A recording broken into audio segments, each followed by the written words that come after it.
अस्सलाम वालेकुम नाजरीन, मैं हूं आपका मेज़बान एम रज़ा और आप देख रहे हैं टीपी न्यूज़।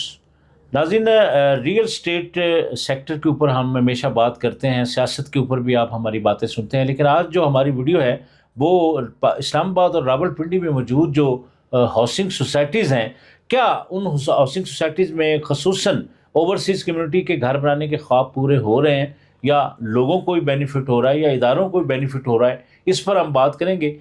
मेरे साथ मौजूद है जनाब वकील अहमद तरीन। इससे पहले कि हम अपनी वीडियो की तरफ हम जाएं, आपने चैनल को लाजम सब्सक्राइब करना है, साथ में लगा बेल आइकन भी दबाना, ताकि कोई भी इस तरह की इंफॉर्मेटिव वीडियो आती है तो उसके नोटिफिकेशन आपको मिलते रहें। अस्सलाम वालेकुम सर। वालेकुम अस्सलाम। अच्छा अकील साहब, आपको खुश आमदीद कहते हैं हम गजनवी न्यूज़ में। ये बताएं सर कि जो इस्लामाबाद में जो बड़े बड़े दबंग किस्म के दावे किए गए थे सीडीए की तरफ से कि जी गैर कानूनी सोसाइटियों के ख़िलाफ़ ये हो जाएगा वो हो जाएगा, क्या आप समझ रहे हैं कि इदारे जो मुतासरीन हैं या अफेक्टिव हैं, अफेक्टिव बहुत सामने आ रहे हैं, क्या इदारे उस तरह की परफॉर्मेंस दे रहे हैं जिस तरह की तवक्को की जा रही थी? बहुत शुक्रिया शाह साहब, आपने बड़ा बुनियादी सवाल किया। इस वक्त रियल स्टेट की जो सूरत हाल है, अगर आपने ओवरसीज़ का भी अपने इब्तदाई में ज़िक्र किया जी सर, तो ओवरसीज़ वाले तो समझ लें मर गए हैं, वो रो रहे हैं, वो पीट रहे हैं और उनके लिए दाद रसी का कोई फोरम नहीं है। हालांकि पहले किसी दौर में सीडीए और आरडीए और इस समेत कराची अगर है तो केडीए, लाहौर है तो एलडीए जी जी, और पेशावर है तो पीडीए, ये इन्होंने एक मैकेनिज़्म डेवलप किया हुआ था कि ओवरसीज़ की जितनी भी इस किस्म की शिकायत हैं, ख़ासकर प्रॉपर्टी के हवाले से, तो वो उनको एड्रेस करें।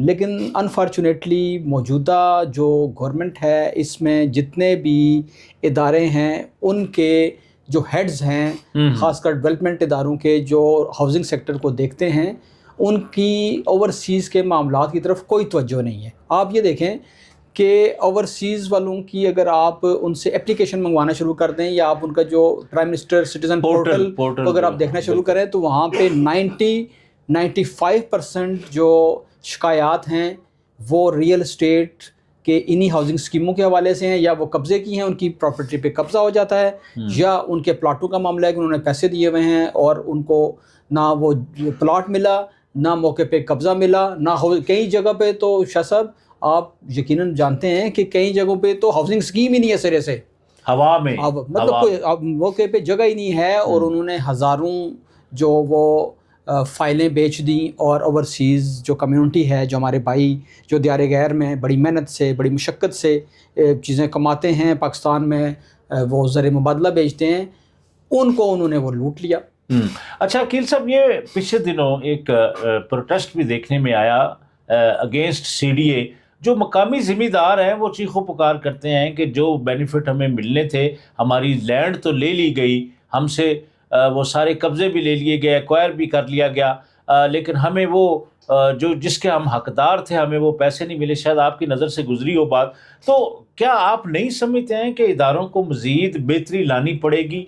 इस तरह की जो आए दिनों कोई ना कोई एहतजाज हमें देखने को मिल रहे हैं। देखिए शाह साहब, जो सीडीए के मामलात हैं वो आप दो तरह से देख सकते हैं। ठीक है, एक उनके जो अपने जो उन्होंने सेक्टर्स क्लियर करने हैं, जी जी, वहाँ पे आपको पता है कितनी करप्शन और कितने मामलात और कितनी जेल इंतकाल और कितने लोग गिरफ्तार हुए, कितने लोगों के खिलाफ नैब में केसेस हैं, कितने ऑफिसर्स जो सीडीए के हैं वो आज तक भुगत रहे हैं कि उन्होंने वहाँ पे फ्रॉड किया।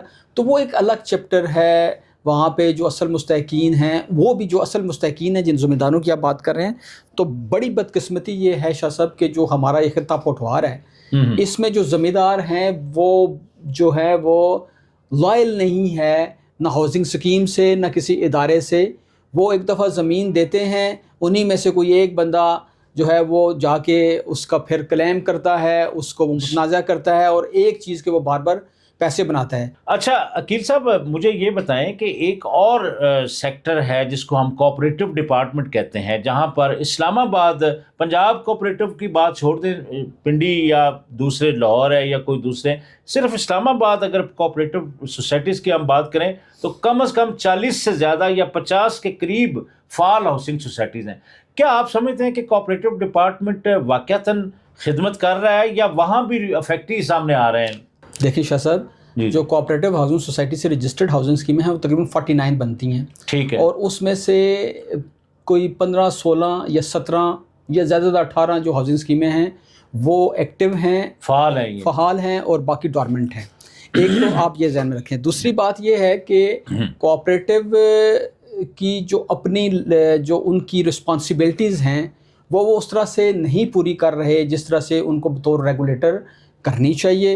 اور اس میں صرف یہ کوآپریٹو سوسائٹی جو اسلام آباد کوآپریٹو سوسائٹی، اس کے ساتھ 2 اور محکمے بھی لگتے ہیں، جس میں ایک راولپنڈی ڈیولپمنٹ اتھارٹی ہے جو راولپنڈی میں سوسائٹیز فال کرتی ہیں، ان کے جو میپس ہیں، جو LOP ہے وہ اپروو کرتی ہے. اسی طرح CDA جو اسلام آباد میں فال کرتی ہے ان کے کرتے ہیں. تو اب یہ دونوں محکمے، ان کی آپس میں کوئی خاص کوارڈینیشن بھی نہیں ہے، نمبر 1.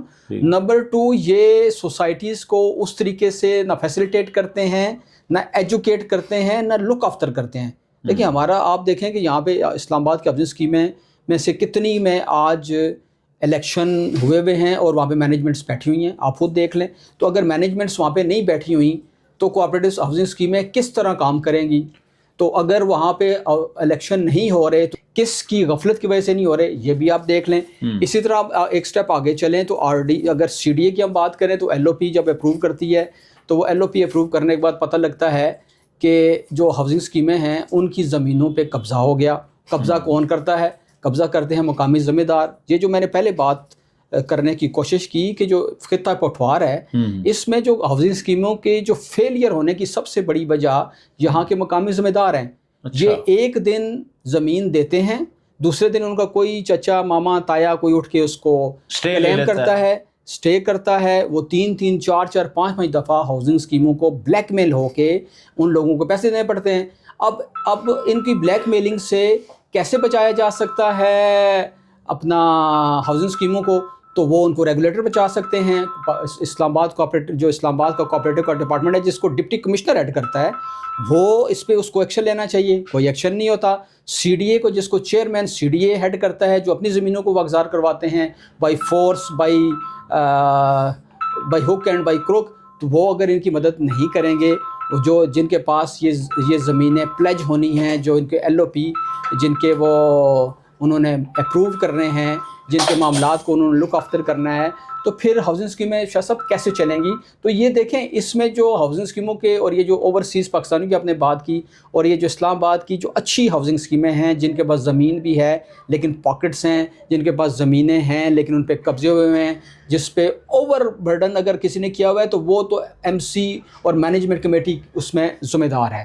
لیکن جس کے پاس اگر زمین بھی پوری ہے اور اس کے ممبران بھی پورے ہیں اور ان کی زمین پہ قبضہ ہوا ہے، یا وہ آگے نہیں چل پا رہے، ان کی اگر کوئی AGM ہوتی ہے تو اس میں دیکھیں کہ اس کی AGM میں کہ اگر منٹس اپروو کرنے میں تاخیر ہوتی ہے تو کس کا نقصان ہو رہا ہے؟ عام ممبر کا نقصان ہو رہا ہے، اور کس کی وجہ سے ہو رہا ہے؟ اب میں اس کے بارے سے اس کا سوال میں آپ پہ چھوڑتا ہوں.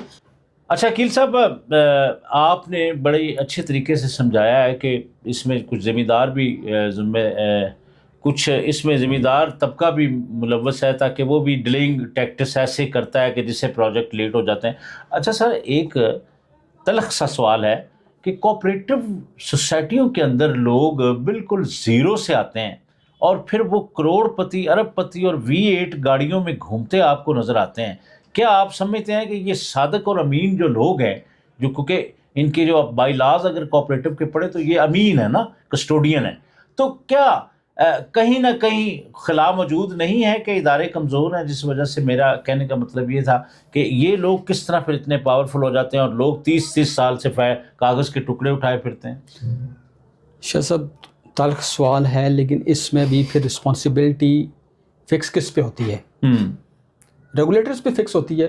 اگر ریگولیٹر چوکیدار ہے اور کسٹوڈین ہے، وہ اگر ٹھیک طرح سے کام نہیں کر رہا، ٹھیک طرح سے وہ مانیٹر نہیں کر رہا، تو پھر تو ایسے کام آپ کو دیکھنے میں ملیں گے. لیکن اس سے بڑھ کر بھی شاہ صاحب ایک اور چیز جو اسلام آباد میں دیکھی جا رہی ہے کہ آپ کو پتہ ہے کوآپریٹو ہاؤسنگ اسکیموں کے پاس ایک جو بینیفٹ یہ ہوتا ہے، یا ایک لیوریج ان کو یہ حاصل ہوتی ہے کہ وہ پہلے ممبر سے پیسہ لیتے ہیں اور اس کے بعد وہ زمین اکٹھی کر کے تو پھر وہ اپنے ممبران کو پلاٹ دیتے ہیں. لیکن اس کی دیکھا دیکھی آپ اسلام آباد میں دیکھیں کہ جو کچھ پرائیویٹ ہاؤسنگ اسکیمیں ہیں، انہوں نے 80-90 ارب روپیہ बगैर 1 इंच खरीदे अपने हवाई मतलब 1 इंच खरीदे उन्होंने, वो 80-80 90 अरब रुपया वो लोगों से ले लिया और अब उन्हीं पैसों से वो ज़मीनें भी ख़रीद रहे हैं और उस पे वो एक एम्पायर खड़ी कर रहे हैं। तो इस पे भी जो मैं समझता हूँ कि जो इदारे हैं जिसमें यकीनन CDA, RDA और अथॉरिटीज़ जितनी भी हैं वो उनको इस पे देखना चाहिए कि क्यों इन लोगों को इतनी आपने खुली छूट दी हुई है कि वो पूरा एक एरिया, लाखों कनाल जगह को वो इस तरह कागज़ पे वो पिन पॉइंट करते हैं एक सादा कागज़ पे, और उसके बाद वो अपने कुछ लोगों को बुलाते हैं, डीलर्स को बुलाते हैं, वो एक स्कीम लॉन्च करते हैं, 80-90 अरब रुपया वो वहाँ से निकाल लेते हैं। निकालने के बाद वो वहाँ पे जिस पे उन्होंने किया हुआ है वहाँ पे वो ज़मीनें खरीदते हैं और फिर लोगों पे एहसान करते हैं। तो इस पे भी जो है और इस पे भी जो है वो जो हमारे इदारे हैं, अभी पिछले दिनों अंसार अब्बासी साहब ने एक स्टोरी भी दी है कि कुछ फ़ाइलों का जो मामला है इस पे प्राइम मिनिस्टर ने एक इंक्वायरी कमेटी बैठाई हुई है कि इसको हम इस मामले को हम सॉल्व करें। तो सवाल ये पैदा होता है कि जब ये सब कुछ हो रहा होता है तो उस वक्त जो प्राइम मिनिस्टर के नीचे इदारे काम कर रहे हैं वो कहाँ पे होते हैं, वो क्या इसके हिस्सेदार होते हैं, वो क्यों आंखें बंद किए हुए होते हैं। तो इस पे बहुत ज़रूरी है कि इस तरह के जितने भी फ्रॉड पिंडी इस्लामाबाद में या किसी भी जगह पे हो रहे हैं तो उसको फौरी तौर पर रोकना चाहिए। लेकिन इस पे एक और भी बहुत बड़े एक अलमिया है और मेरा ख्याल है कि अभी जो मौजूदा जो रजीम है वो बड़ी क्लियर है कुछ मामलात पे, तो उनके इर्द गिर्द भी कुछ ऐसे लोग बैठे हुए हैं जो हाउसिंग माफियाज़ हैं शाह साहब, तो उनको भी जो है वो डिसएसोसिएट करना चाहिए अपने सिस्टम से, ताकि अगर कल किसी एक शख्स के ख़िलाफ़ या किसी एक इस तरह के हाउसिंग स्कीम के ख़िलाफ़ जब कार्रवाई होती है तो प्राइम मिनिस्टर हाउस की तरफ कोई उंगली ना उठाए। ठीक है अकील साहब, बहुत बहुत शुक्रिया। नाज़रीन, जिस तरह अकील अहमद तरीन साहब ने वाज़ह तरीके से आपको समझाया, दोनों साइड की बात की है कि क्योंकि सोसाइटियाँ डिले क्यों होती हैं, उसमें ज़मींदारों का कितना रोल है, इदारों का कितना रोल है। आपसे गुजारिश है हमारी इसी वीडियो के तवज्जुह से कि कोशिश करें कि बिल बोर्ड्स और चक्का-चौंध और इन चीज़ों में आके जो सोसाइटियाँ अपने लीगल पैरामीटर पूरे नहीं कर चुकी उन लोगों के साथ इन्वेस्टमेंट ना करें, क्योंकि आपका बड़ी मेहनत से कमाया गया सरमाया है, तो इसको सही हाथों में यूज़ करें तो फिर ओवरसीज़ इफेक्ट्स भी नहीं पैदा होंगे। आज के लिए बस इतना ही। इसी तरह की नई वीडियो के साथ एक बार दोबारा आपकी खिदमत में हाज़िर होंगे। अकील अहमद तरीन, MA रज़ा को इजाज़त दीजिए। अल्लाह हाफ़िज़।